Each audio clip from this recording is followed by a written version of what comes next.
Coucou tout le monde, vous avez été nombreux à me demander des tsum tsum en polymère et moi j'ai décidé de décliner ces tsum tsum en macarons. Donc c'est parti, je vous montre comment j'ai fait. Donc pour cette création, j'ai utilisé de la Fimo Soft en couleur blanc ainsi que de la couleur mandarine et de la Fimo translucide couleur orange. J'ai également utilisé de la peinture acrylique noire ainsi qu'un petit pinceau et différents outils comme des lames, scalpel, douting tool, ball tool, etc. J'ai également utilisé un rouleau pour étaler ma pâte ainsi qu'un emporte-pièce rond, du film plastique et du vernis Fimo pour la finition. C'est parti, donc je mélange mon orange translucide et mon blanc pour obtenir cette couleur de pâte. Donc là nous allons réaliser les coques du macaron. Donc j'étale ma pâte mais pas trop finement. Ensuite je vais prendre un emporte-pièce rond, là j'ai pris un tout petit. Je mets mon papier plastique par-dessus ma pâte et avec mon emporte-pièce, je viens former mes deux petits ronds de mes coques. Ensuite, je découpe avec mon scalpel pour détourer correctement. Et puis, je vais venir lisser les bords de mes coques, enlever les petits surplus et faire quelque chose d'approximativement rond et surtout quasiment de même taille puisque là, il faut qu'on ait des coques plus ou moins identiques pour le devant et l'arrière de notre macaron. Ensuite, je vais venir prendre un morceau de pâte, je vais faire un colombin et je vais venir découper 4 morceaux de pâte à l'intérieur de même taille de préférence puisque là, nous allons faire les oreilles de notre tsum tsum. Donc quand vous avez découpé vos 4 morceaux plus ou moins identiques, on va tout simplement venir réaliser des petites boules qui va représenter nos oreilles. Ensuite, on refait la même chose, mais cette fois-ci, on fait un colombin plus fin. Et on recoupe 4 morceaux et là nous allons faire tout simplement nos petites pattes. Donc vu que les pattes sont plus petites que les oreilles, on fait des boules un peu plus petites. Maintenant on va venir les aplatir mais tout en gardant l'arrondi du dôme du dessus. Donc on aplatit le dessous de la boule mais on garde l'arrondi sur le dessus.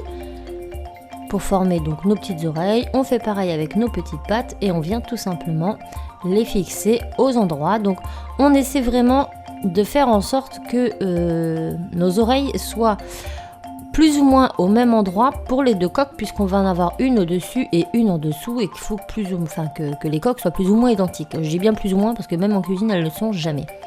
Une fois que c'est fait avec un douting tool, une aiguille, on va venir fondre les bords de façon à avoir l'impression en fait qu'on est une seule pièce et non pas 6 morceaux de pâte. Donc on vient sceller le tout comme ça avec différents outils, donc là vous prenez en fonction de vous et une fois que c'est fait, on va venir prendre une lingette très très humide, on va venir frotter notre création pour ramollir le dessus de celle-ci et une fois que la création sera bien ramollie sur le dessus, avec nos outils on va venir fondre les bords et en fait ça va vraiment nous permettre d'avoir l'impression d'avoir une pièce et c'est vraiment très très pratique. Donc j'ai trouvé cette astuce un petit peu par hasard en faisant mes macarons, en voulant essuyer ma création qui était un peu salie. Je me suis rendu compte que le fait de l'humidifier avec la lingette permettait vraiment à la pâte de bien se lisser dans les coins et ça donne un résultat vraiment génial.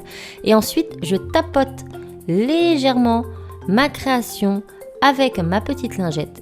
Donc là je vous montre, en fait je vais venir tapoter ma création. Donc une fois qu'elle est propre, j'ai enlevé les petits poils, je viens tapoter la création avec ma lingette, ce qui va donner un résultat de coque vraiment très réaliste puisque la lingette est un petit peu granuleuse, elle n'est pas lisse et du coup ça va reporter ses marques en fait sur le dessus de ma coque et vous allez voir que le résultat est vraiment génial.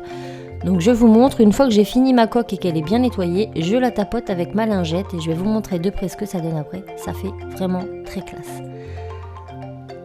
Donc là, je tapote. Et vu que le dessus de ma coque est souple en fait à ce moment-là, du coup ça donne vraiment un résultat. Je sais pas si vous verrez bien ici, mais de toute façon après cuisson vous allez tout de suite le voir. Bon, une fois que mes coques elles sont faites, je vais venir réaliser ma collerette. Donc pour là, comme d'habitude sur un macaron, je fais un petit contour à l'aiguille tout autour de mon macaron, le plus près du bord inférieur. Donc je fais tout le tour et une fois que ma collerette elle est faite, je viens gratter le dessous de ma collerette avec un petit pic.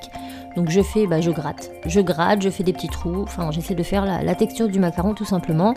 Je vous mettrai une petite annotation en haut de l'écran pour pouvoir retrouver comment je fais mes macarons, ça sera plus simple. Maintenant on va venir faire le contour de mon petit macaron. Donc là je prends du orange, enfin du mandarine, couleur mandarine.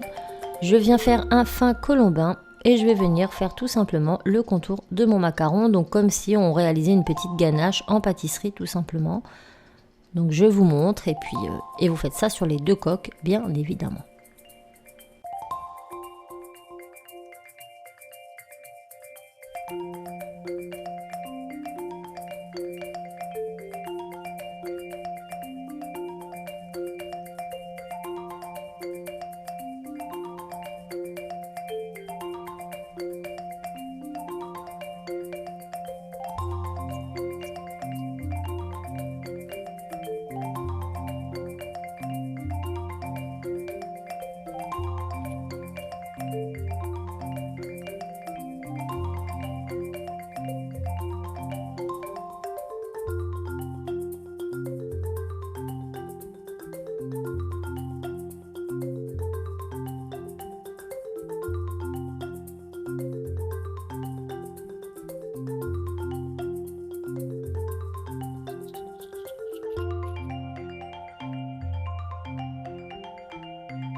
Et une fois que nos deux macarons seront faits, on va venir les passer au four.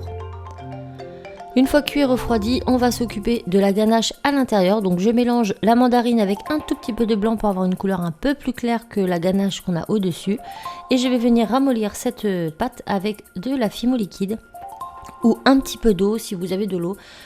Puisque là c'est vraiment, on n'essaie pas de faire un coulis, on veut juste faire une pâte texture chewing gum pour pouvoir l'étaler plus facilement à l'intérieur de notre macaron. Donc je vous montre, je veux pas quelque chose de liquide mais juste quelque chose de très très mou, genre voilà, un genre de chewing gum. Donc je l'étale comme ça grossièrement avec, voilà, on veut cette texture là.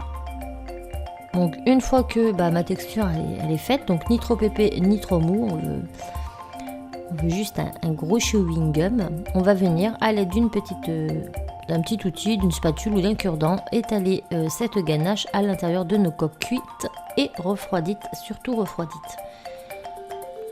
Donc là j'ai mes petites coques, donc elles sont plus ou moins, vous voyez, plus ou moins identiques.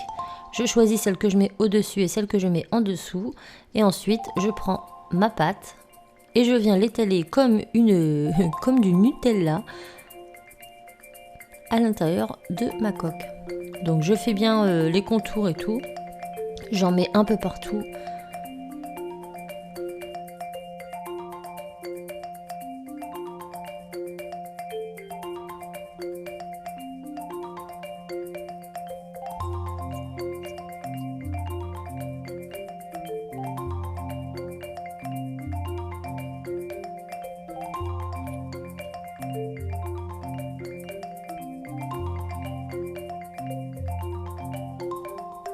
Une fois qu'elle est posée, je viens aplatir un tout petit peu avec mon doigt pour éviter qu'il y ait des filaments. Et puis après, je repose la coque.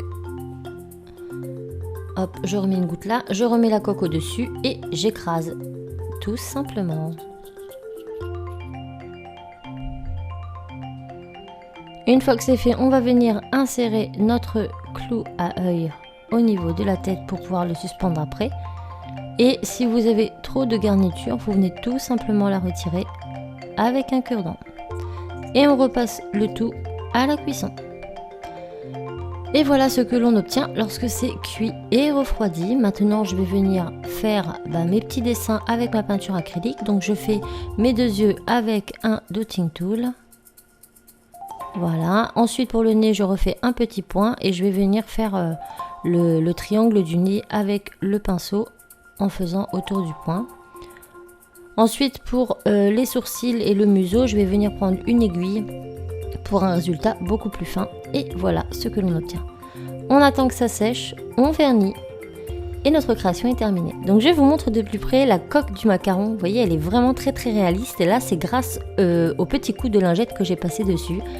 Et ça me donne ce résultat. Donc j'espère vraiment que ce tuto vous aura plu. N'hésitez pas à liker, partager, vous abonner et commenter. Je vous fais plein de bisous et je vous dis à très vite.